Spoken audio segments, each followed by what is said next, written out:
नमस्कार, आप देख रहे हैं स्पेशल रिपोर्ट और आपके साथ में विजेंद्र सोलंकी। सोमनाथ, सदियों की आशा, अनगिनत आक्रमणों की पीड़ा और हर बार राख से फिर खड़े हो जाने वाले सनातन स्वाभिमान की अमर गाथा है।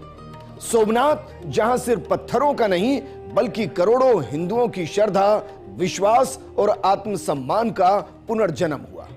इतिहास गवाह है, विदेशी आक्रांताओं ने इस मंदिर को कई बार तोड़ा, इसकी संपत्ति को लूटा, इसकी आशा को मिटाने की कोशिश की, लेकिन हर बार सोमनाथ पहले से ज्यादा भव्य होकर खड़ा हुआ।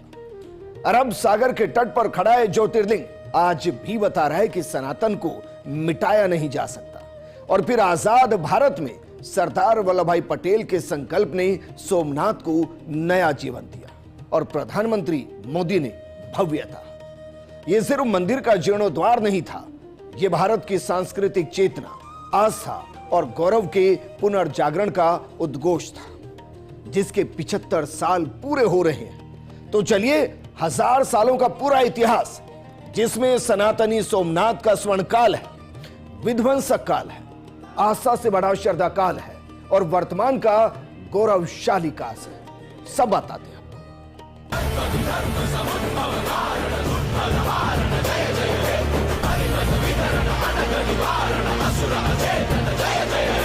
सोमनाथ जैसे तीर्थ ने हमें सिखाया है कि सृजन का मार्ग लंबा होता है, लेकिन वही स्थायी होता है, चिरंजीव होता है।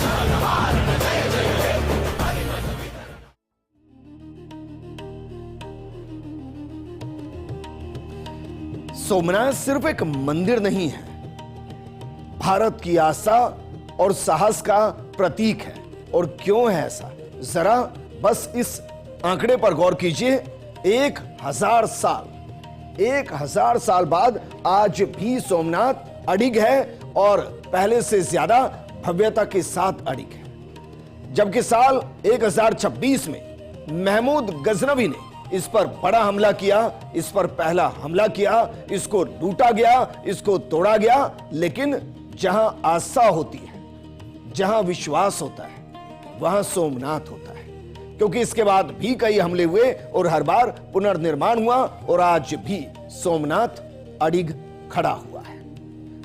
लेकिन 1400 साल पहले हमारा सोमनाथ मंदिर कैसा था? आज जो सोमनाथ मंदिर है उसमें सरदार वल्लभ भाई पटेल की बड़ी भूमिका है, राजेंद्र प्रसाद जी की बड़ी भूमिका है, प्रधानमंत्री मोदी की बड़ी भूमिका है।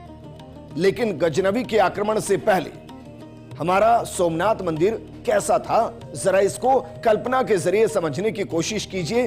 गजनवी के हमले से पहले सोमनाथ मंदिर किलेनुमा इमारत के अंदर था। यह 3 तरफ से समुद्र से घिरा हुआ था। सोमनाथ मंदिर की छत पिरामिड की तरह होती थी। मंदिर 13 मंजिल ऊंचा था। गुंबद सोने से बने हुए थे जो दूर से ही चमकते थे। सोमनाथ मंदिर के शिलालेखों का प्रमाण 6वीं और 7वीं सदी का मिलता है। उस वक्त वल्लभ जी के मैत्रक वंश का शासन था। पहला पुनर्निर्माण इसी दौरान हुआ। इसकी जरूरत क्यों पड़ी, इसका कहीं जिक्र नहीं मिला, लेकिन यह जिक्र बताता है कि हमारी आस्था और श्रद्धा से जुड़ा सोमनाथ कितना पुराना है और उस दौर में भी कितना भव्य हुआ करता था। लेकिन 1725 ईस्वी में इस पर पहला हमला हुआ। सोमनाथ मंदिर पर पहला आक्रमण 1725 ईस्वी में सिंध के सूबेदार अल जुनैद ने किया था। इस हमले में मंदिर को ज्यादा नुकसान नहीं पहुंचा था। इस हमले का मकसद अरब सत्ता का विस्तार करना था। और इसके बाद 815 ईस्वी में प्रतिहार शासक नागभट्ट द्वितीय ने मंदिर का निर्माण कराया। तब सोमनाथ मंदिर के निर्माण में लाल बलुआ पत्थर का उपयोग हुआ था। प्रतिहार वंश का शासन अभी के एमपी, राजस्थान, गुजरात और उत्तर प्रदेश तक उस दौर में फैला हुआ था। जबकि 1000 साल पहले गजनवी ने इस पर बड़ा आक्रमण किया था। मुस्लिम आक्रांता महमूद गजनवी को सोमनाथ मंदिर की संपत्ति के बारे में अरब यात्री अल बरूनी से पता चला था। 18 अक्टूबर 1025 को महमूद गजनवी अफगानिस्तान से गजनी से रवाना हुआ। तब अल-बरूनी के साथ 30,000 घुड़सवारों की सेना लेकर भारत के लिए निकल गया। महमूद गजनवी दिसंबर 1025 तक गुजरात की सीमा तक पहुंच चुका था। गजनवी ने 6 से 8 जनवरी 1026 के बीच मंदिर पर हमला बोल दिया। मंदिर एक मजबूत किले में था। मंदिर की रक्षा के लिए हजारों तीर्थयात्री, हजारों ब्राह्मण और योद्धा मौजूद थे। लड़ाई 3 दिन तक चली और मंदिर में घुसकर महमूद ने शिवलिंग को तोड़ दिया। इतिहासकारों के मुताबिक मंदिर को पूरी तरह से लूटा गया। लुटेरे काफी मात्रा में सोने, चांदी, आभूषण और कीमती रत्न ले गए। इतिहासकार मिन्हाज उस मिराज ने तबाकत इन नासिरी में लिखा है कि गजनवी मूर्तियों के टुकड़ों को गजनी ले गया। उसने सोमनाथ मंदिर से अनुमानित उस दौर में जरा सोचिए 6 टन सोना लौटा था। 6 टन सोना लौटा था उस दौर में। लेकिन सोमनाथ के प्रति आस्था को, श्रद्धा को गजनवी मिटा नहीं पाया और इसलिए 980 साल पहले 2 बार पुनर्निर्माण हुआ। क्योंकि सोमनाथ भारत की अजय सभ्यता का एक प्रमाण है। जरा देखिए कब किसने जीर्णोद्वार कराया, क्योंकि आज जो सोमनाथ है उसके पीछे कई चेहरे हैं। 1026 से 1042 ईस्वी में राजा भीमदेव प्रथम ने जीर्णोद्वार कराया, जबकि 1169 ईस्वी में कुमारपाल जो कि चालुक्य वंश थे उन्होंने इसका जीर्णोद्वार कराया। तो आज जिस सोमनाथ को आप देख रहे हैं उनके साथ राजा भीमदेव प्रथम और कुमारपाल जो कि चालुक्य वंश से थे उनको भी याद कीजिए, क्योंकि आज जो सोमनाथ मंदिर हमारे साथ है, जो हमारी आस्था का टूट प्रमाण है, वो इनकी वजह से भी है। क्योंकि 1026 से 1042 ईस्वी के बीच राजा भीमदेव प्रथम ने मंदिर का पुनर्निर्माण कराया। उनका इलाका वर्तमान राजस्थान, गुजरात और उसके आसपास का है, जबकि 1169 ईस्वी के अभिलेख के अनुसार गुजरात के चालुक्य सोलंकी वंश के शासक कुमारपाल ने मंदिर का पुनर्निर्माण करवाया और इसे उस जोर में रत्नों से सजाया गया था। इसके अलावा खिलजी ने तीसरा आक्रमण किया। दरअसल 1299 ईस्वी गुजरात पर आक्रमण के दौरान अलाउद्दीन खिलजी ने सोमनाथ पर तीसरा हमला कर दिया। खिलजी की सेना ने सेनापति उगुल खान के नेतृत्व में मंदिर को तोड़ा और लूटा भी। वाघेला राजा कर्ण को हराने के बाद सोमनाथ मंदिर को लूटा और ध्वस्त कर दिया, जबकि 1308 ईस्वी महिपाल प्रथम सौराष्ट्र के चुड़ासमा वंश के राजा ने मंदिर का पुनर्निर्माण कराया। जैसे जैसे आक्रांता तोड़ते गए हमारे राजा शिव भक्त निर्माण वापस कराते चले गए और इसलिए 14वीं ईस्वी में भारत के शासकों ने भी इसको लूटा। 1395 ईस्वी में जफर खान ने सोमनाथ मंदिर पर हमला कर नुकसान पहुंचाया। इसके बाद 1451 ईस्वी में गुजरात के सुल्तान महमूद बेगड़ा ने मंदिर को लूटा और ध्वस्त किया। यह ऐसा मौका था जब मंदिर पर भारत में शासन कर रहे लोगों ने आक्रमण किया। जफर दिल्ली सल्तनत के अधीन गुजरात का सूबेदार था। बेगड़ा गुजरात सल्तनत की सबसे शक्तिशाली सुल्तानों में से एक था। महमूद बेगड़ा का जन्म गुजरात में ही हुआ था, लेकिन यह आक्रांत था जिन्होंने यहां की सत्ता को काबिज किया और यहां के सनातन को मिटाने की कोशिश की, यहां के सोमनाथ को मिटाने की कोशिश की। सिर्फ इतना ही नहीं, 361 साल पहले औरंगजेब ने यहां पूजा बंद कर दी थी। 1665 ईस्वी में औरंगजेब ने मंदिर तोड़कर मस्जिद बनाने का आदेश दिया। 1706 ईस्वी में औरंगजेब ने मंदिर पर दोबारा हमला किया। इस बार इतिहासकारों के अलग अलग मत हैं, लेकिन आर.सी. मजूमदार साफ लिखते हैं औरंगजेब ने पूजा बंद कराई, मंदिर परिसर में मस्जिद का निर्माण कराया। हालांकि इसके अलावा कुछ और इतिहासकार हैं, जैसे सतीश चंद्र, वो लिखते हैं कि मस्जिद उसी स्थान या उसके आसपास बनी, ये स्पष्ट नहीं है और उस वक्त भव्य मंदिर मौजूद नहीं था, इसका जिक्र वो जरूर करते हैं। लेकिन इससे आगे बढ़ते हुए 19वीं सदी में वो पहली तस्वीर आई जिसने एहसास कराया कि सोमनाथ पर कितने ही आक्रमण क्यों ना हुए हों, कितनी बार उसको लूटने की कोशिश क्यों ना हुई हो, कितनी बार उसे खत्म करने की कोशिश क्यों ना हुई हो, सनातन का सर्वोच्च सोमनाथ अडिग रहा। कुछ तस्वीरें जो आज भी हर किसी के सामने हैं, ये वो तस्वीरें जिनके अंदर भारत की आत्मा बस रही थी, जिनके अंदर भारत का सनातन बस रहा था, जिनके अंदर महादेव के प्रति श्रद्धा बस रही थी। साल 1895 एफ नेल्सन ने, जो कि ब्रिटिश राइटर है, रिसर्चर है, उसने ये तस्वीर खींची ये सोमनाथ की। और 1869 में डीएच स्कॉल्स ने, जो कि ब्रिटिश इतिहासकार है, उसने ये तस्वीर खींची। और ये दोनों तस्वीरें आज के युवाओं को देखनी चाहिए, और इसलिए देखनी चाहिए क्योंकि जब आप सोमनाथ मंदिर भ्रमण पर जाएंगे तो आपको एहसास होना चाहिए कि जो सोमनाथ मंदिर इस वक्त हमारे बीच है, जो आशा का टूट केंद्र है, वो इस हद तक बर्बाद कर दिया गया था। उसको इतना लूटा गया था कि उसके अस्तित्व को मिटाने की कोशिश की गई थी, लेकिन बार बार उसको बनाया गया, बार बार आक्रांताओं ने उसको तोड़ा। लेकिन आजादी के बाद उसे एक अमिट पहचान दी सरदार पटेल ने, जिन्होंने इसके पुनर्निर्माण का बीड़ा उठाया। 13 नवंबर 1947 को सरदार वल्लभ भाई पटेल ने मंदिर के पुनर्निर्माण का आदेश दिया था। तब सरदार वल्लभ भाई पटेल उप प्रधानमंत्री भी थे और गृह मंत्री भी थे। 15 दिसंबर 1950 को सरदार वल्लभ भाई पटेल का निधन हो गया।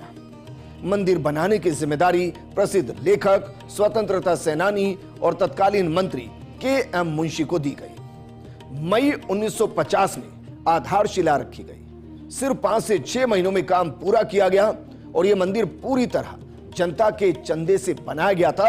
उस जोर की सरकार का इसमें पैसा नहीं लगा था। लगभग 25 लाख रुपए इकट्ठे हुए थे, इनमें एक भी सरकारी पैसा नहीं लगा था। मंदिर का निर्माण मई 1951 तक पूरा हुआ।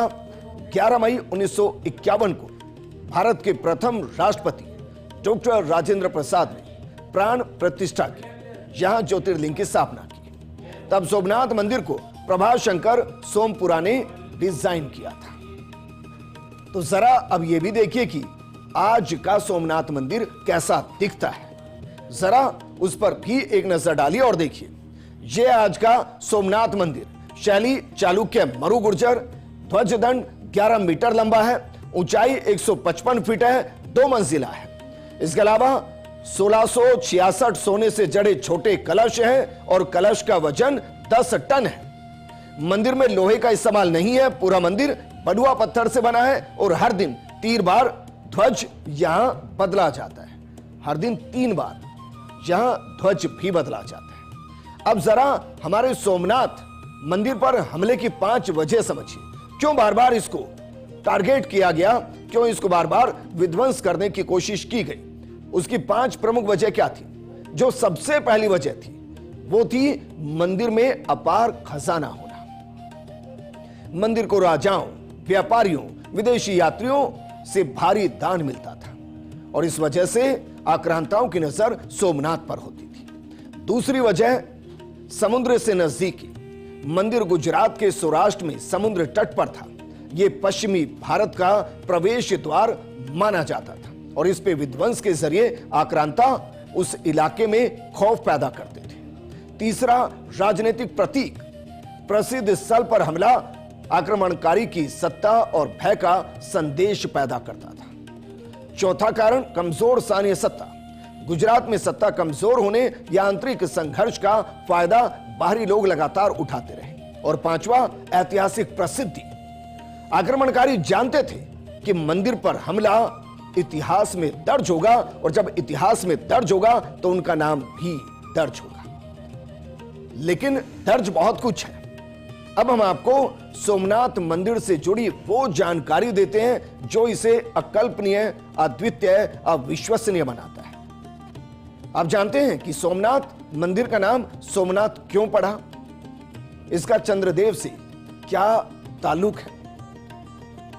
दरअसल मान्यता है कि चंद्रदेव यानी कि सोम ने भगवान ब्रह्मा के पुत्र राजा दक्ष प्रजापति की 27 बेटियों से विवाह किया था, लेकिन वो सिर्फ रोहिणी से प्रेम करते थे। इसे नाराज होकर दक्ष ने उन्हें क्षय रोग यानी टीबी का श्राप दे दिया। देवता चंद्रदेव को सोमनाथ लाए। यहां उन्होंने शिव की कठोर तपस्या की और भगवान शिव ने उन्हें आंशिक मुक्ति दे दी। शिव यहां सोमनाथ यानी सोम यानी चंद्रमा के नाथ कहलाए और यही वजह है कि मंदिर चंद्र से जुड़ा एकमात्र शिव तीर्थ माना जाता है। इसके अलावा सोमनाथ का बाण स्तंभ और निष्कलंक अक्षांक यह भी अपने आप में इसको अद्वितीय बनाता है, क्योंकि सोमनाथ मंदिर 20.89 डिग्री अक्षांक और 70.40 डिग्री देशांतर पर है। मंदिर का शिखर जिस दिशा में है उसे कहते हैं निष्कलंक अक्षांक। सोमनाथ से दक्षिण दिशा में लगभग 6000 किलोमीटर तक कोई भूमि नहीं आती है। हालांकि ईस्ट वेस्ट में छोटे छोटे द्वीप जरूर हैं और मंदिर परिसर की बाण स्तंभ पर संस्कृत में आज समुद्रांत दक्षिण ध्रुव पर्यांत अबाधित ज्योतिर्मार्ग ये लिखा हुआ है। दूसरी तरफ इंग्लिश में एक अभिलेख है, इसमें लिखा है कि इस बिंदु से साउथ पोल तक सीधी रेखा में कोई अवरोध नहीं है। इसके अलावा समुद्र किनारे हमारा सोमनाथ है, लेकिन गर्भगृह तक कभी लहरें नहीं आती है। ये इसे अकल्पनीय बनाता है। सोमनाथ मंदिर अरब सागर के किनारे है, फिर भी सदियों से समुद्र की लहरें गर्भगृह को छूती तक नहीं है। मान्यता यह है कि इसे शिव की कृपा माना जाता है। स्थानीय पंडितों का कहना है कि समुद्र महादेव की मर्यादा में आज भी सीमा नहीं लांघता है। और ये तो सब जानते हैं कि बार बार टूटा है, बार बार बना है और यह इसको अविश्वसनीय करता है। सोमनाथ मंदिर के तोड़ने और बनने के दावे अलग अलग हैं। कुछ इतिहासकार इसे 7 बार तोड़ने की बात कहते हैं तो कुछ 17 बार, लेकिन यह हर बार उसी स्थान पर फिर बनाया गया। इसीलिए कहा जाता है कि यह इकलौता मंदिर है जो हर बार राख से उठ खड़ा हुआ है। लेकिन जो यहां के लूटे गए द्वार हैं, इतिहास पर बड़ा मतभेद है। और क्यों है?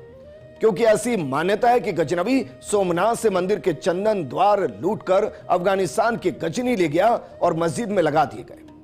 1951 में राष्ट्रपति डॉक्टर राजेंद्र प्रसाद के प्रयास से वो द्वार भारत वापस लाए गए, सोमनाथ में स्थापित किए गए। इस पर इतिहासकार रोमिला थापर ने लिखा, द्वार वापस लाने का मामला 1842 का ब्रिटिश प्रोपेगेंडा था, न कि 1026 के लूट का वास्तविक प्रमाण। लेकिन जहां आस्था होती है वहां सब मुमकिन होता है और इसीलिए जहां आस्था होती है वहां संकल्प होता है और जहां संकल्प होता है वहां पटेल होते हैं और जहां पटेल का संकल्प होता है वहां सोमनाथ पुनर्निर्माण होता है। 13 नवंबर 1947 को दिवाली के समय उन्होंने सोमनाथ के जर्जर अवशेषों के सामने खड़े होकर समुद्र का जल हाथ में लेकर संकल्प लिया कि इस गुजराती नववर्ष पर हमारा निश्चय है कि सोमनाथ का पुनर्निर्माण होगा। सौराष्ट्र के लोगों को इसके लिए हर तरह से अपना योगदान देना होगा। यह एक पावन कार्य है जिसमें हर किसी को भागीदारी निभानी होगी। उनके इस आह्वान ने सिर्फ गुजरात ही नहीं बल्कि संपूर्ण भारतवर्ष को नए उत्साह से भर दिया। लेकिन दुर्भाग्य है सरदार पटेल अपने इस सपने को साकार होते हुए देख ना सके, जिसके लिए उन्होंने स्वयं को समर्पित कर दिया था। इससे पहले कि जीर्णोद्वार के बाद सोमनाथ मंदिर भक्तों के लिए खुलता, हमारे सरदार पटेल के नेत्र हमेशा के लिए बंद हो गए। वो दुनिया को अलविदा कह गए। लेकिन जो सपना सरदार पटेल ने देखा वो सपना पूरा हुआ है और उस सपने के स्वर्णिम 75 साल पूरे हुए हैं। जरा देखिए, ये स्वर्णिम 75 साल बहुत कुछ कहते बयां करते हैं। 11 मई 1951 राष्ट्रपति राजेंद्र प्रसाद, जिन्होंने जीर्णोद्वार के बाद सोमनाथ के द्वार जनता के लिए खोले और एहसास कराया कि सोमनाथ अमिट है।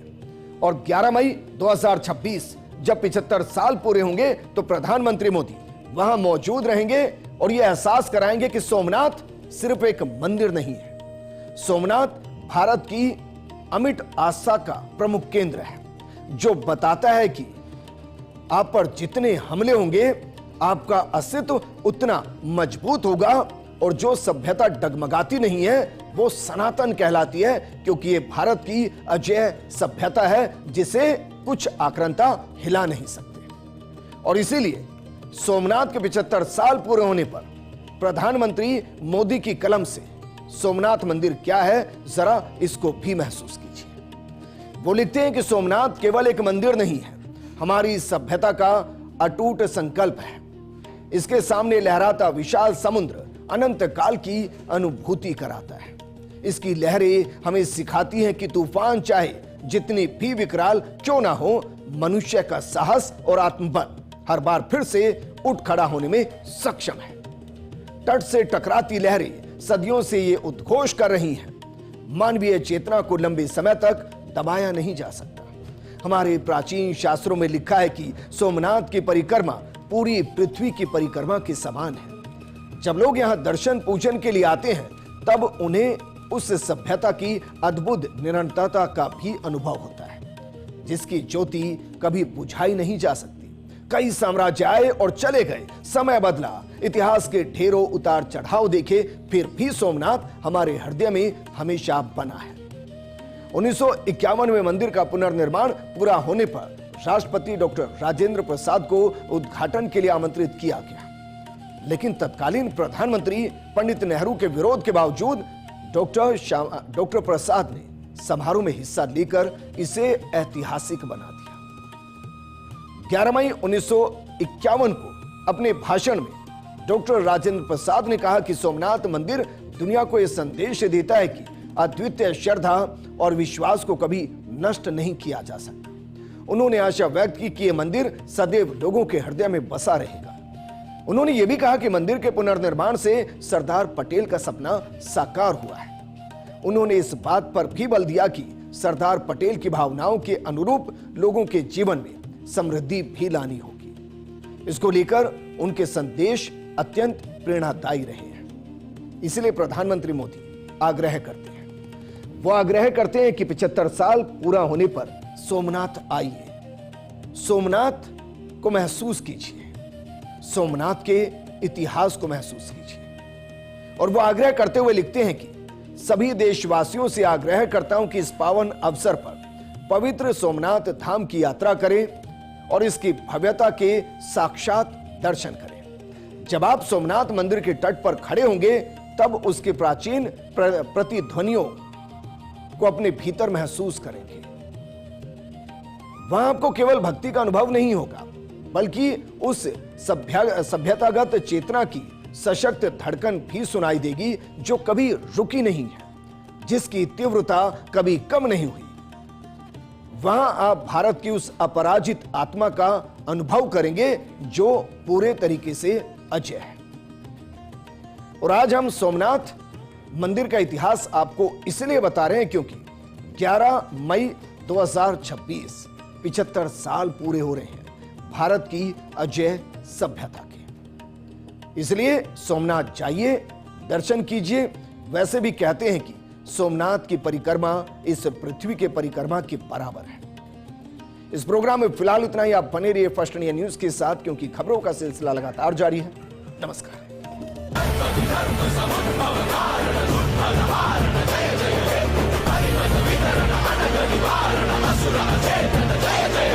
सोमनाथ जैसे तीर्थ ने हमें सिखाया है कि सृजन का मार्ग लंबा होता है, लेकिन वही स्थायी होता है, चिरंजीव होता है।